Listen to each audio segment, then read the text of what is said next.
What's up, MegaCapitalG here, talking Jack Knights in this video, and why you guys have got to keep an eye out for this archetype, because this deck is freaking real. I wasn't really sure how good Jack Knights were going to be. Obviously, I've covered the entire archetype, and I knew that they were very interesting. I thought that they looked really good in design, and I thought that they would be a fun deck. I thought that they'd be somewhat similar to Weather Painters in the fact that I kind of like them because they're column-based, and I feel like they're a column-based archetype done right. You could probably throw Magical Musketeers in that mix as well, but I wasn't sure if Jack Knights were going to be like something that could top a YCS, something that could even top a regional, but my mind has been made. I think that this deck will 100% be competitive. So I hosted a tournament on twitch.tv over the weekend. It was Saturday night, and a good buddy of mine played Jack Knights. His name is GCD. Some of you guys might be familiar with him because, well, not only is he a moderator in my live stream, but he is also a Yugi tuber himself. He does a lot of super creative decks, and he plays the game online on the simulators and whatnot. And he's a very good player. He played Jack Knights, and he ended up going undefeated in my tournament and actually winning the whole damn thing. And when I watched him play, it was like, holy shit, my eyes were being opened because I had never really seen Jack Knights do anything. Now, I uploaded the finals to my YouTube. This is privated because it's on Twitch and I had to edit it a bunch, so it's going to be kind of sped up, and I had to cut out the portions where I'm, flipping through the music and stuff like that, because when I'm streaming on Twitch, it's just much different than a YouTube video, and it is muted, but I can commentate. And for those of you guys who know a bunch of what the Jack Knight cards do, you won't really have that much trouble keeping up. So the finals is on here, and then I believe the final match in the semifinals as well. So I'm going to go ahead and just roll it. I won't commentate every single thing, but for the most part, you guys should be able to understand. And this was competitive decks. You can see this is the semifinals. This is the final game. He's playing against a dude named Spy Fox. He's playing Pendulum Magicians. He opened up with Wavering Eyes. He's going to use Ghost Ogre on the, is that Pendulum Graph of Ages? Whatever the card is. It's the one that lets you get other pendulums when like a pendulum on your card or a pendulum card on your side of the field is like destroyed or something like that. And I did actually ban Spirals from the tournament. I know people are like, oh, Cap G, that means that, this deck didn't have to deal with Spirals. It probably had an easy road to victory, to winning the tournament. You have to understand, Jack Knights are not coming out until Extreme Force, and that is not until February of next year. So unlike in the OCG, we're not gonna probably have to deal, like Jack Knights are probably not gonna have to deal with full power Spirals, because full power Spirals just won't exist. Probably by February we'll probably have a new ban list, and Konami will probably put like quick fix to 1 or something like that. So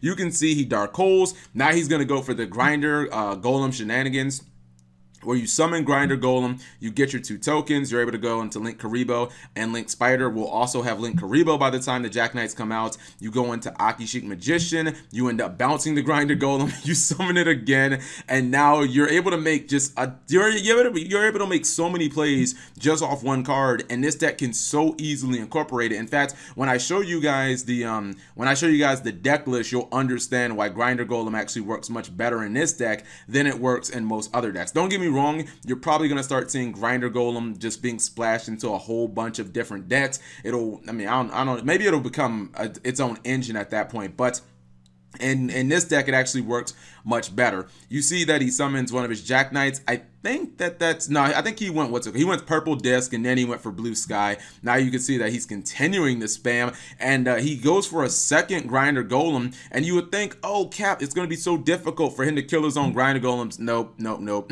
He summons Skoldeet, which has that nice draw 4 effect. He gets to draw 4 cards. He puts 3 back on his 3 back at the bottom of his deck, and the important thing is he's basically got his deck exactly how he wants it. So now he's going to summon in the Crimson Lotus, which I believe is the Hyperion.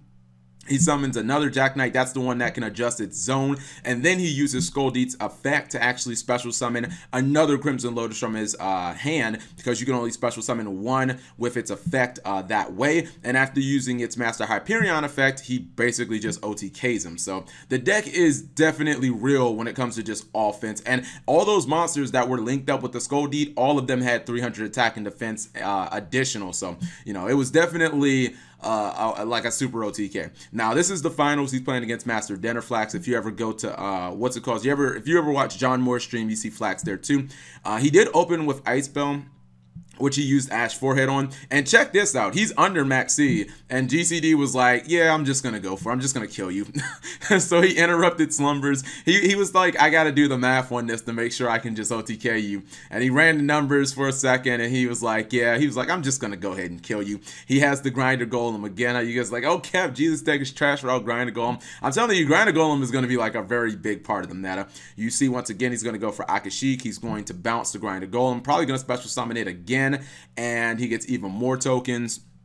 And what's cool is if you're playing decks like Pendulum Magicians, you have an inherent advantage against them because their Pendulum Scales count as cards that are in those zones. So it's much easier to summon your your Jack Knights against that deck, because your opponent, like, they ideally want to keep they ideally want to keep cards in their hand. You see right here, even without being able to use Skull Deed's effect, it just doesn't matter because he's going to special summon his Jack Knights in the column that the Gamma Seal and his set Regecki's in. He activates Regecki, and with those 3 monsters, that is another OTK. When his opponent had, I don't know, Master Dennerflax probably had like 8 cards in his hand, maybe even 9.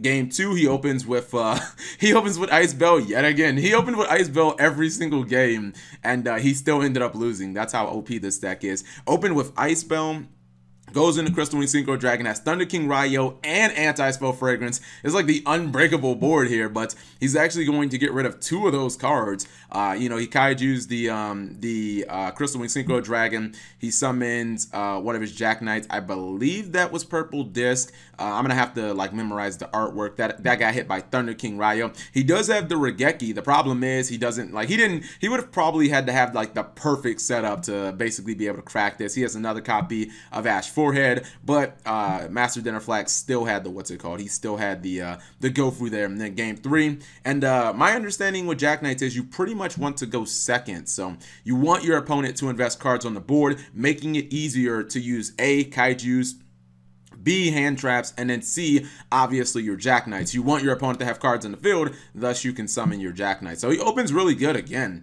Flax opened with Crystal Wing Synchro Dragon, he opened up with Alistair, and he opened up with Spellbook of Knowledge. So that's pretty good, but he has that Struggling Battle. So Crystal Wing, get your bitch ass out of here. Struggling Battle is such, or excuse me, Evenly Match. Evenly Match, such an awesome card. He goes Purple Disc, that's going to banish. I think he's going to get Blue Sky straight from his deck, and that should net him another free search as well.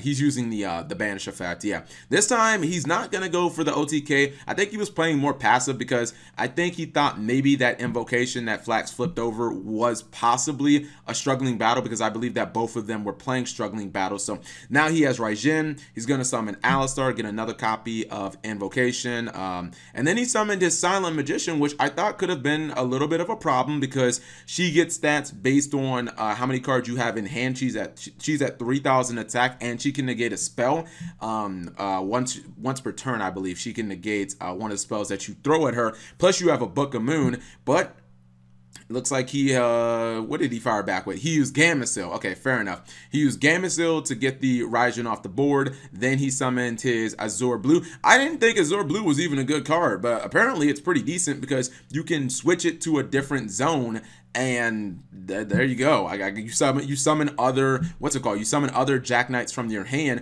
You see he brought back Purple Disc. He tried to use the effect. Didn't work because, what's it called? Master Dennerflax had the Ash Forehead, but he does have that Kaiju, and I think he's almost able to just push through for game here.